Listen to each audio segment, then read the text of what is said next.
Nem todo arrependimento é aceito por Deus. O que Santo Agostinho quer dizer com essas palavras? Para fazer essa explicação, nem todo arrependimento é aceito por Deus, Santo Agostinho vai fazer uma comparação entre Judas Iscariotes e São Pedro, que é uma verdadeira catequese para nós, retirado do livro O Sermão da Montanha, uma edição exclusiva da minha biblioteca católica, que o link está aqui embaixo na descrição. Primeiro, vamos para as palavras de Santo Agostinho. Santo Agostinho diz: é isso que distingue a traição de Judas da negação de São Pedro. O pecado de Judas foi profundo, só que ele não teve a humildade de pedir perdão, ainda que a consciência pesada o obrigasse a reconhecer o seu pecado. As palavras de Judas que estão no Evangelho de São Mateus, capítulo 27, versículo 4, são: pequei, entregando sangue inocente. Pequei, entregando sangue inocente. São palavras de um desesperado que se vê sem saída, e não de um humilde que pede perdão. Portanto, nem todo arrependimento é aceito por Deus. Muitos reconhecem prontamente o seu pecado e desejariam não ter pecado, contudo não estão dispostos a se humilhar e pedir perdão.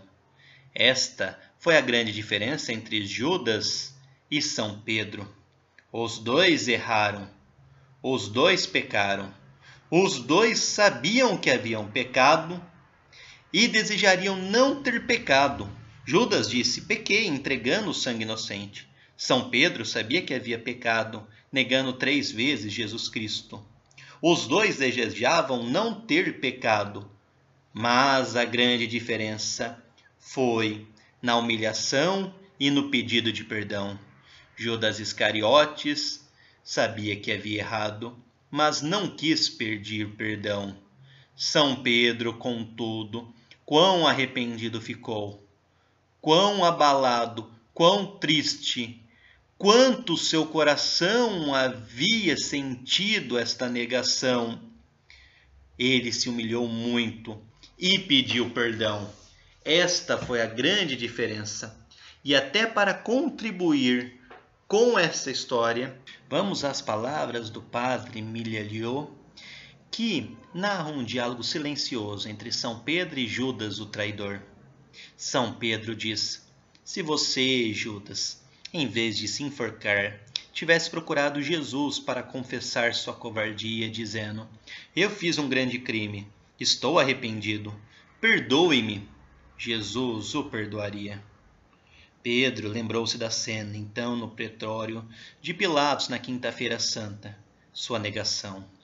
O olhar de repreensão que Jesus lhe dirigiu quando foi levado de um juiz para o outro, das lágrimas de arrependimento que não pararam de correr pelas faces, a ponto de formar 2 sulcos. E continuou: Judas, eu fiz coisa pior. Neguei nosso mestre por 3 vezes. Sou muito mais culpado que você. E Pedro, ainda com os olhos marejados de lágrima, lhe teria dito: a diferença é que chorei arrependido. E você? Apenas teve remorso. Achou que não tinha perdão. Por que desconfiou da misericórdia de Jesus? Este é o grande segredo que Santo Agostinho quer nos ensinar. Nem todo arrependimento é aceito por Deus. Não basta saber que se fez coisa errada, e nem mesmo somente se arrepender. É preciso dar um passo a mais. É preciso ir além. É preciso mais do que apenas um arrependimento. Uma verdadeira humilhação, uma verdadeira contrição. Não há pecado que Deus não queira nos perdoar, mas é preciso que nós queiramos pedir perdão a Deus. Por maior que nós pensemos que seja cada um dos nossos pecados, com certeza o amor e a misericórdia de Deus são muito maiores. Basta, portanto, do fundo do nosso coração, nos arrependermos, buscarmos a confissão que Deus está ali, Jesus Cristo está ali para nos perdoar, na pessoa do Padre. Então, esta é a grande lição de Santo Agostinho. Não basta somente um arrependimento de ter feito coisa errada. é preciso a contrição, é preciso uma humilhação, é preciso buscar a confissão e com certeza nós seremos perdoados por Deus, estaremos em estado de graça e no caminho da salvação.